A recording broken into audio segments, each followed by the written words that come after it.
Hello, and welcome you to Sanford Stadium. As you look over my shoulder here, a beautiful day for football. It's an overcast day here in Athens, Georgia, a beautiful facility, and it'll be packed here in a couple of hours for Ole Miss against Georgia. For the Rebels today, they've got a couple of keys to victory. Before we get to that, I want to thank our game day sponsor today, Sweet Potato Sweets in Vardaman, Mississippi, and the Hearn Law Firm, proud sponsors of the game here today.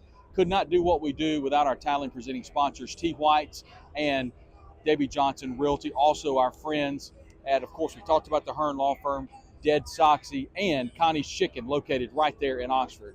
A couple of keys today. Ole Miss is leading the country in a lot of categories. One of them, they're very high up, is the turnover margin. You don't like to have that happen, and especially you don't like to be the team turning the football over. Ole Miss has got to do a great job of protecting the football here today to win the game. Secondly, no surprise in the trenches today. Bryson Sanders, along with Patrick Kudus and Delano Townsend, have to have a big game today to do their best to protect quarterback Trinidad Chambliss, or we could see Austin Simmons today, as that was reported by Chris Lowe earlier this week for On3 Sports. And third, the matchup between Lane Kiffin and Kirby Smart. That's going to be a fascinating matchup, specifically in winning time.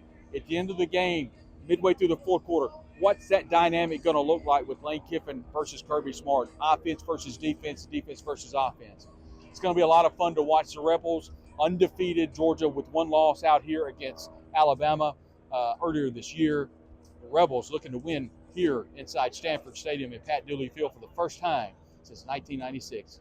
Could not do what we do without our sponsors. I want to say thank you once again for making this trip possible. Also want to say a special thank you to Dr. James Barrett, the pastor at Cross Point Church. He was nice enough to show me his Georgia Bulldog room, as you see from the pictures here. Thank you, Dr. Merritt. We appreciate it. It's Ole Miss in Georgia coming up in a couple hours right here. We'll have full coverage for you. The drive home with Ben Garrett and Sunu Upadale will come up after the game. We'll have the post-game podcast with David Johnson, the Red and Blue Crew podcast. Ole Miss in Georgia coming up right here. The Logan Media Network, post-game coverage to come, and all the in-game coverage as well.